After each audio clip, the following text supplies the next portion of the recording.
Good morning students, स्वागत है आप सभी का डीआर स्टडी यूट्यूब चैनल में। तो दोस्तों आज हम लोग का टॉपिक है इलेक्ट्रोस्टैटिक्स। तो इलेक्ट्रोस्टैटिक्स स्थिर विद्युत, ये क्लास 12 का फिजिक्स चैप्टर है। ठीक है, पहले है स्थिर विद्युत इलेक्ट्रोस्टैटिक्स। तो इसका एग्जाम होने वाला है नवंबर दिसंबर में इसका एग्जाम होने वाला है 2023 का। जो पहले ऑब्जेक्टिव पूछा जाएगा, आपका 2 टर्म में एग्जाम होगा, टर्म 1 और टर्म 2। तो टर्म 1 में सिर्फ आपको ऑब्जेक्टिव पूछेगा और टर्म 2 आपका सब्जेक्टिव होगा। तो उसमें हम बात करेंगे कि इस चैप्टर से यानी स्थिर विद्युत से आपका कितना ऑब्जेक्टिव पूछा जाएगा। जितना भी पूछेगा, 1 पूछे या 2 पूछे, लेकिन आपको मैं स्थिर विद्युत चैप्टर से आपको 30 ऑब्जेक्टिव में बताऊंगा। यदि आप उस 30 ऑब्जेक्टिव का तैयारी कर लेते हैं तो आपका जो भी इस चैप्टर से ऑब्जेक्टिव पूछेगा, आप उस ऑब्जेक्टिव का जवाब दे सकते हैं। तो चलिए, पहले ऑब्जेक्टिव बताने से पहले आपको कुछ पॉइंट दिए हैं, पहले इस पॉइंट के बारे में ठीक से जान लेते हैं। इसके बाद में इस चैप्टर से आपको जितना भी 30 ऑब्जेक्टिव मैंने छांट के लिखे हैं, तो उस चैप्टर से आपको 30 ऑब्जेक्टिव में आपको बताऊंगा। तो सबसे पहले आप यदि चैनल में नए आए हैं तो चैनल को सब्सक्राइब कर लीजिए और बेल आइकन को प्रेस कर दीजिए, ताकि हमारा वीडियो सबसे पहले आप देख सके। तो चलिए, सबसे पहले मैं आपको इस पॉइंट के बारे में बताऊंगा। इसके बाद में स्थिर विद्युत से जितना भी ऑब्जेक्टिव मैंने छांट के लिखा है उसके बारे में आपको एक एक करके बताऊंगा। तो चलिए, सबसे पहले पॉइंट के बारे में बताता हूं। तो सबसे पहले पॉइंट के बारे में मैंने पहले ही लिख लिया है, ताकि हमसे कोई मिस्टेक ना हो जाए। ठीक है, चलिए, पहला है विद्युत किसे कहते हैं। तो विद्युत के बारे में आपको बताएंगे। पहला टॉपिक है मेरा कि विद्युत किसे कहते हैं। ठीक है, व्हाट इज इलेक्ट्रिसिटी। तो विद्युत किसे कहते हैं, बोलता है कि विद्युत एक ऐसी ऊर्जा है जिसके आ जाने से हल्की वस्तुओं को अपनी ओर आकर्षित करने का गुण आ जाते हैं। यानी शॉर्ट रूप से हम लोग समझें कि विद्युत एक ऊर्जा है जो हल्की वस्तुओं को अपनी ओर आकर्षित कर सकता है। ठीक है, तो आपको अगर एग्जाम में पूछा जाएगा, सब्जेक्टिव में लिखने के लिए पूछा जाएगा कि विद्युत किसे कहते हैं, तो आप लिख सकते हैं विद्युत एक ऐसी ऊर्जा है जिसके आ जाने से हल्की वस्तुओं को अपनी ओर आकर्षित कर सकते हैं। ठीक है, वो विद्युत का बात हुआ। यदि आप इस तरह भी याद रख सकते हैं, विद्युत एक ऊर्जा है जो हल्की वस्तुओं को अपनी ओर आकर्षित करता है। तो समझ गए। तो विद्युत क्या है, एक ऊर्जा है। ठीक है, विद्युत क्या है, एक ऊर्जा है जो हल्की वस्तुओं को अपनी ओर आकर्षित करने का क्षमता रखता है। ठीक है, उसी को बोलते हैं विद्युत। तो चलिए, विद्युत के बारे में आप समझ गए। इसके बाद है घर्षण विद्युत। तो घर्षण विद्युत क्या है, व्हाट इज फ्रिक्शनल इलेक्ट्रिसिटी। तो घर्षण विद्युत के बारे में आपको बताऊंगा। ठीक है, तो घर्षण विद्युत है रगड़ने से उत्पन्न विद्युत को घर्षण विद्युत कहते हैं। मान लीजिए आप 2 वस्तुओं को रगड़ते हैं, तो उसमें वो वस्तु क्या हो जाता है, धीरे धीरे गर्म हो जाता है, होता है कि नहीं। तो धीरे धीरे गर्म हो जाता है तो वहां विद्युत उत्पन्न होता है। मान लीजिए ये एक वस्तु है, ये दूसरा एक वस्तु है, दोनों वस्तु को आपस में रगड़ेंगे तो जो विद्युत उत्पन्न होता है उसी को बोलेंगे हम लोग घर्षण विद्युत। ठीक है, तो घर्षण विद्युत भी आप समझ गए।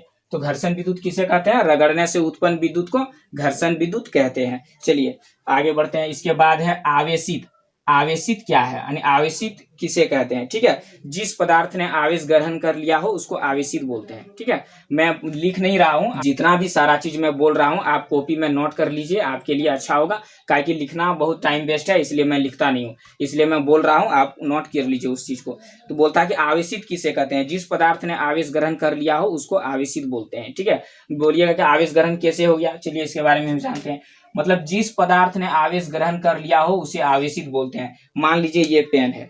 ठीक है, मान लीजिए ये कागज का टुकड़ा है ये। ठीक है, और ये पेन है। जब इस पेन को आप बाल से ऐसे करके रगड़ेंगे और कागज के टुकड़े के पास सटाएंगे तो वो कागज के टुकड़े को खींच लेगा। कारण क्या है, क्योंकि ये वस्तु आवेशित हो गया। आवेशित वस्तु किसी भी चीज को, हल्की चीज को अपनी ओर इस तरह खींच लेता है। ठीक है, यानी आवेशित है वस्तु, इसलिए ये कागज के टुकड़े को खींच लेता है। ठीक है, तो आवेशित जिस पदार्थ ने आवेश ग्रहण कर लिया हो उन्हें आवेशित बोलते हैं। ठीक है, तो आवेशित के बारे में भी हम लोग समझ गए। इसके बाद है आवेश। चौथा पॉइंट है मेरा कि आवेश उत्पन्न कैसे होता है। ठीक है, आवेशित और आवेश में बहुत अंतर है। और अगला पॉइंट हमने लिखे हैं कि आवेश क्या है, व्हाट इज चार्ज। ठीक है, आवेश किसे कहते हैं। यहाँ है आवेश उत्पन्न कैसे होता है। चलिए जानते हैं कि आवेश उत्पन्न कैसे होता है। ठीक है, जब 2 वस्तुओं को आपस में रगड़ा जाता है तो एक वस्तु से दूसरे वस्तु में इलेक्ट्रॉन स्थानांतरण होता है।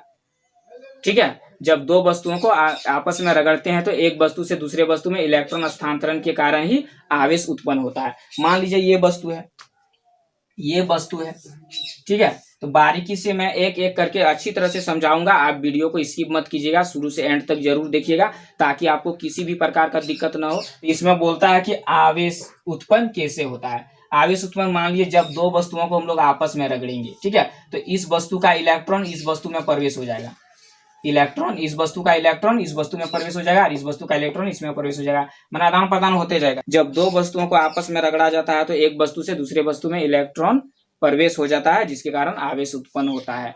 ठीक है, यहाँ भी समझ गए आप आवेश उत्पन्न कैसे होता है। इसके बाद 5वां नंबर मेरा पॉइंट है कि स्थिर विद्युत, बोलता है कि यदि किसी वस्तु में इलेक्ट्रॉन का स्थानांतरण न होता है तो उसे स्थिर विद्युत कहते हैं। किसी वस्तु में इलेक्ट्रॉन का संचरण न हो तो उसे स्थिर विद्युत कहते हैं। चलिए, इलेक्ट्रॉन का संचरण मतलब उसमें इलेक्ट्रॉन प्रवेश नहीं होता हो, मान लीजिए ये वस्तु है तो इसमें इलेक्ट्रॉन प्रवेश नहीं होता हो, ठीक है, तो उसे स्थिर विद्युत कहते हैं। समझ गए यहाँ तक।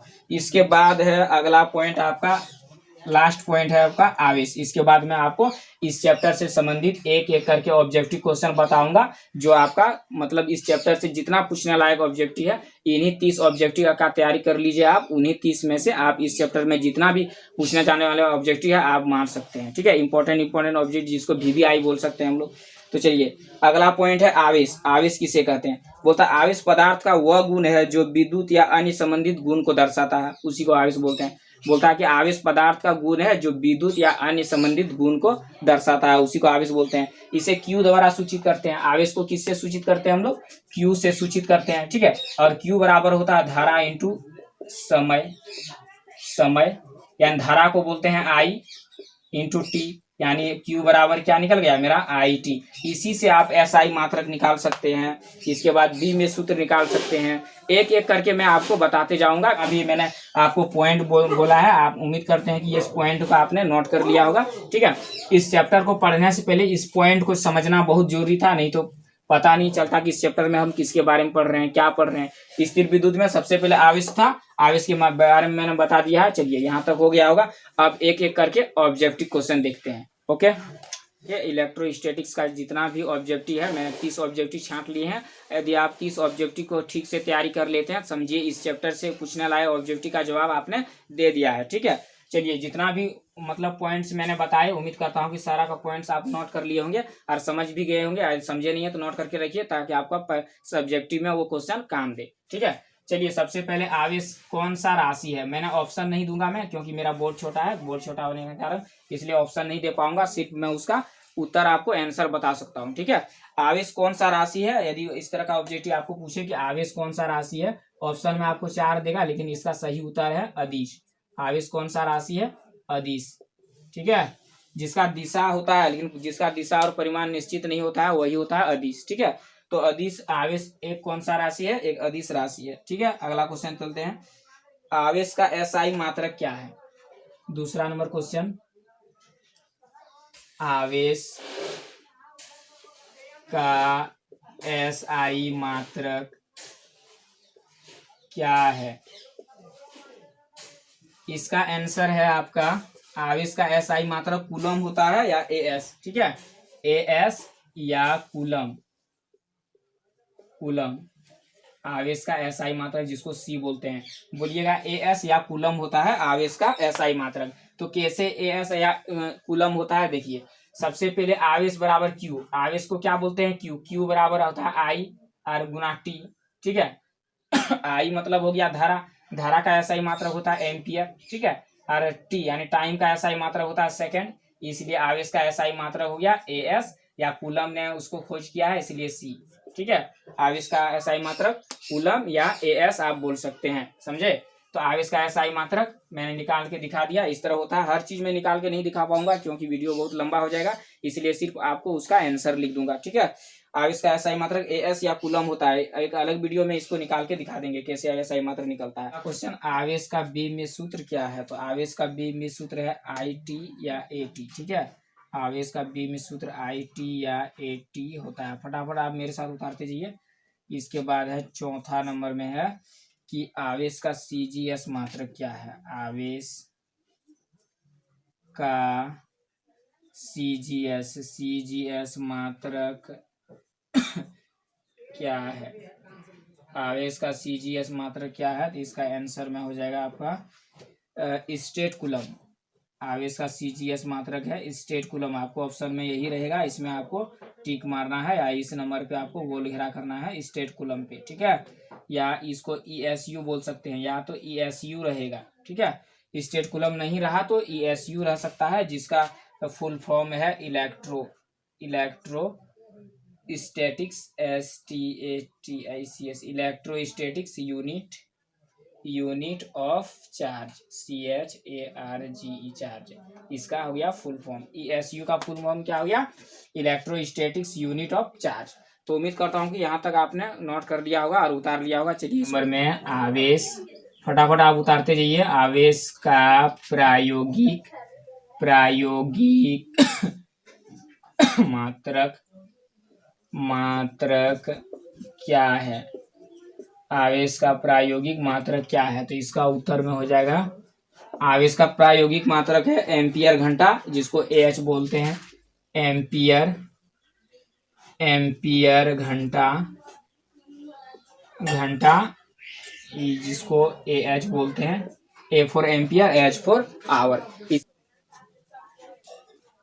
आवेश का सबसे बड़ा मात्रक, आवेश का सबसे बड़ा मात्रक क्या है? इस तरह का भी ऑब्जेक्टिव में आ सकता है। तो चलिए इसका आंसर हो जाएगा, आवेश का प्रायोगिक मात्रक में हो जाएगा फेराडे है। फेराडे आवेश का सबसे बड़ा मात्रक है फेराडे, और प्रायोगिक मात्रक हो गया एम्पियर घंटा, ठीक है। इसके बाद 7 नंबर क्वेश्चन है, आवेश का सबसे छोटा मात्रक। आवेश का सबसे छोटा मात्रक क्या है? आवेश का सबसे छोटा मात्रक क्या है? तो इसका उत्तर में हो जाएगा फ्रैंकलिन। आवेश का सबसे छोटा मात्रक है फ्रैंकलिन। आपको फ्रैंकलिन में गोल घेरा लगाना है। आवेश का सबसे छोटा मात्रक फ्रैंकलिन हो गया। यदि